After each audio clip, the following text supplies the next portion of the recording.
nice smiles, good. Great. Now look right here. Right here, please. Nice smiles, good. Great.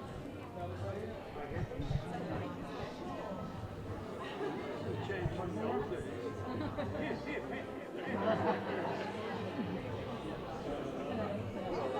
I like when it's controlled.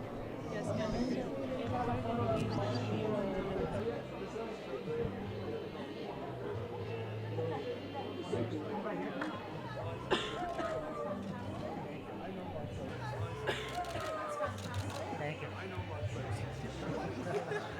Here we go, Johnny. Good. Thank you. Very good.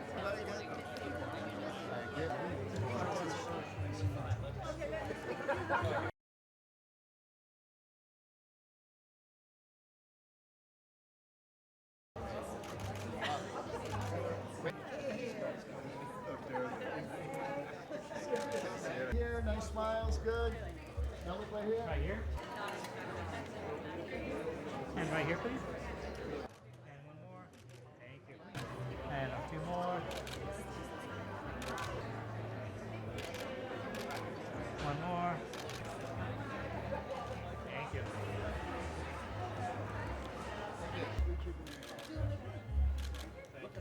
Thank you.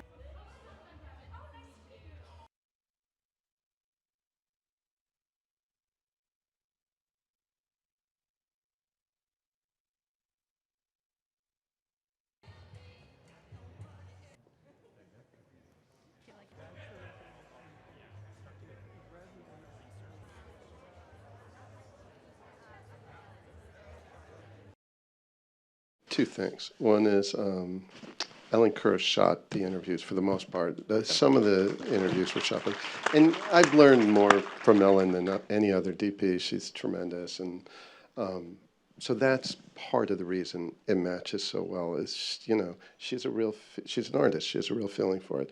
And then there's an editor, Mariah Remit, who worked on the film. Really a wonderful editor, and Marty also often says on these projects, it's like composing music. Editing, in some way, there's a rhythm to it and a feeling for it. And you have to, and both she and I sort of came together. We had a feeling about all the interviews. And the truth is, John Lennon and George Harrison and Paul McCartney and Ringo Starr, they did share something. Even all through the years of that archival footage, there's a common spirit in a way. It was really something. I mean, I'll never forget the newspapers about 4 days before they arrived. Yeah, the attitude was, let's see what these kids, what is this nonsense? And look at them. They look like, look, when somebody need a haircut. And it was complete ridicule. And then suddenly, one morning I was going to my class. I had a class I was at Washington Square College, NYU, and I was living on Elizabeth Street, which was the old Italian neighborhood at that time. And it was around 10:30 in the morning, and I had to get to a class. And I've just walked down Houston Street to the west side, and that was the school, And so I was getting ready, and it was Cousin Brucey on the radio, and said, okay, now I'm going to play. You've been hearing all about these Beatles. Now I'm going to play for the first time in New York. It could have been the world. It could have been all America, but it was the first time in New York, I know for sure. He said, and this is a song that's called I Want to Hold Your Hand. And I stopped and listened, and I was late for the class, because this is good.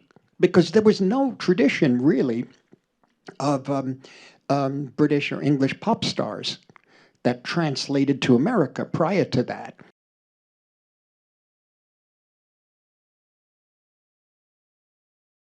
The challenge was, it's a very famous story. People think they know the story.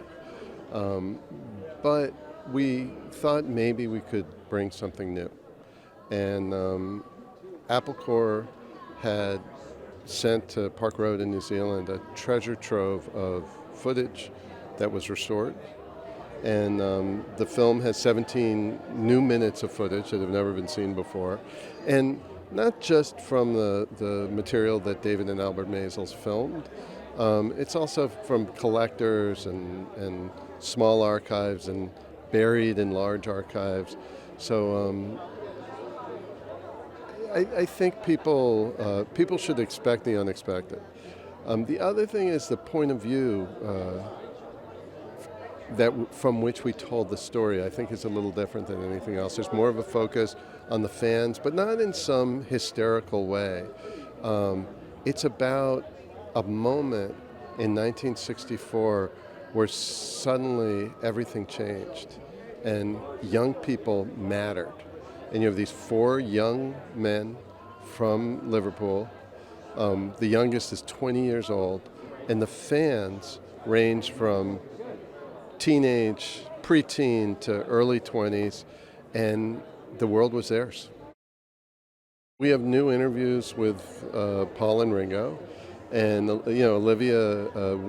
I edited a film. Martin Scorsese directed a film about George Harrison many years ago, so we became very good friends with her. And Sean Lennon, of course, they opened up their resources, their archive, and their enthusiasm.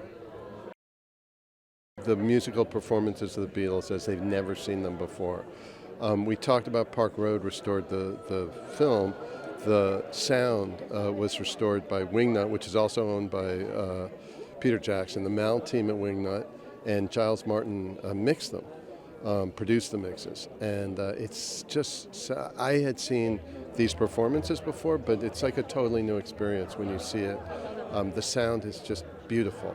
It takes you back to that moment in 1964. I just feel a little giddy to be a part of anything with the Beatles in the title. You know, I thought I missed that boat, but now here I get to be a part of this tonight. The movie's incredible. It's elegant. It's so classy, and it's so thoughtful. And I don't know, I found it really inspiring. I couldn't believe the way it was documented. I couldn't believe the photographs of New York. It's the biggest time capsule I feel like I've seen in a long time. The photography is so beautiful and so rich, and it's so much fun that you feel like you're there with them. And we're all inundated with news now, and it's strange to look at 1964 and wonder, what is 2025? Where are we now? What's happening? I found that it broke my brain a little bit. I wanted to be inside those photographs. I wanted to be there. They're just boys, you know. I mean, they have no idea. It's where people even understood what the media could do, what was happening to their lives. They're having, like as they say in the movie, they're in the middle of a hurricane. They have no idea what's happening to them. I mean, watching them discover how sound works and taking their pictures, and they're having I think that's part of the magic of the Beatles has always been, for all these generations that love them, their friendship. The music is wonderful, but you feel their friendship inside the music, and I think that's what we all gravitate to. It's just pure joy because everyone loves the Beatles. And everyone knows the Beatles. So we've worked on documentaries about obscure subjects. This is not one of them.